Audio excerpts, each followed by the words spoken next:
his original reason for coming to the U.S., and many experts believe that speech could be the most important of his trip. Kim Lawton takes a look at the unique role the Pope and the Vatican play on the world stage. Soviet leader Joseph Stalin was once questioned about the influence of the Vatican. Stalin is famously said to have replied, "The Pope, how many divisions has he got?" The answer, as it turns out, is more than Stalin and many others might have guessed.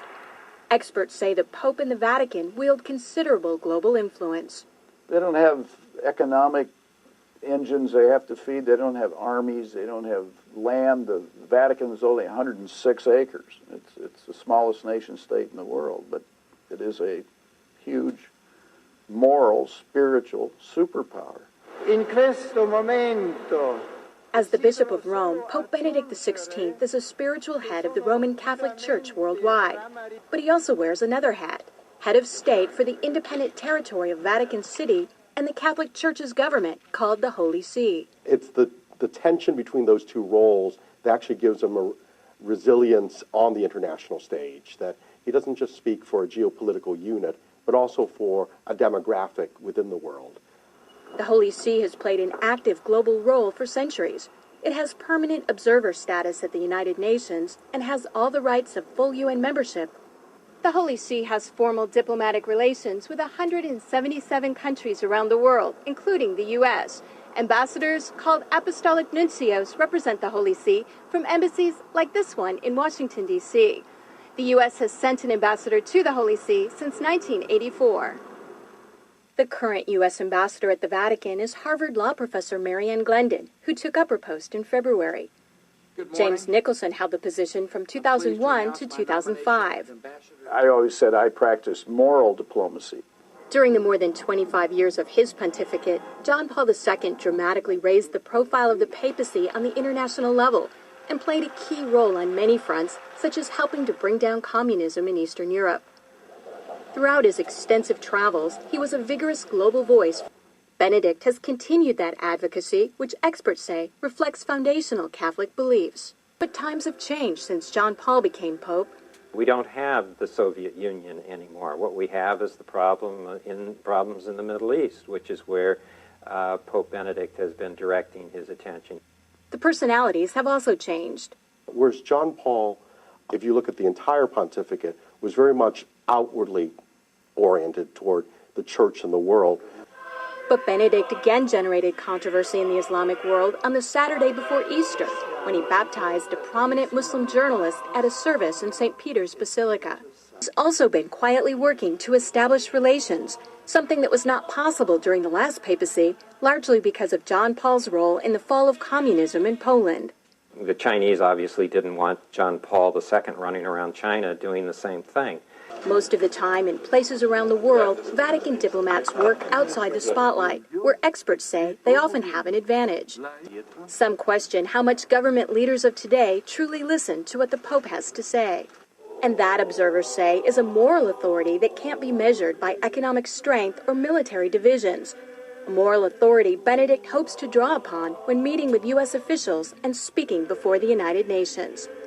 I'm Kim Lawton in Washington. A lot of good Christians in Roman Catholic Church, notice Catholic Church, but unfortunate because they don't understand the history of their church.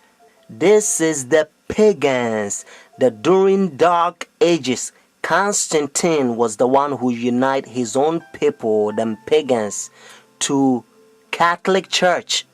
And when they unite in the church, because, there was statue worshippers, idols.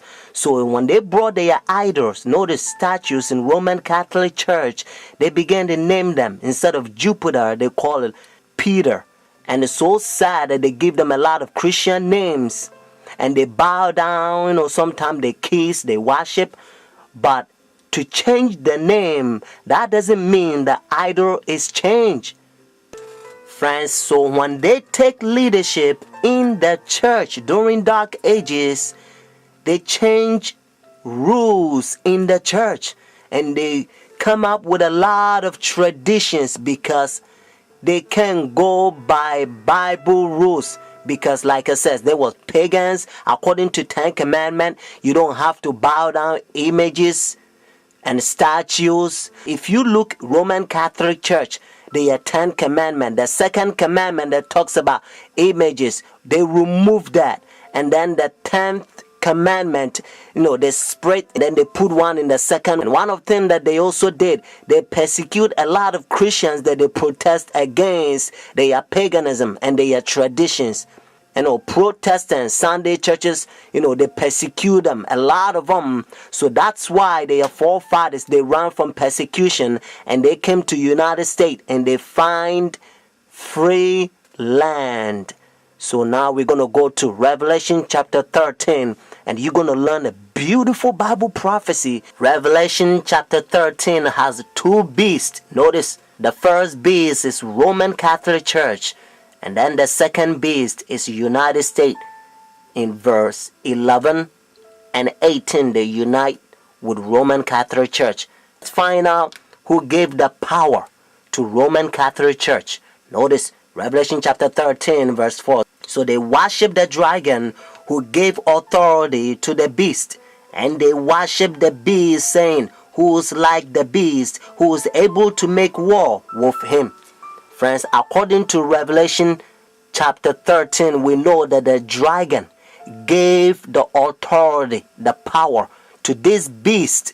And according to Revelation chapter 12, verse 9, the Bible helps us to understand that the dragon is the old serpent called the devil and Satan. Notice what it says in verse 11 and 12. Notice the same chapter, Revelation chapter 13.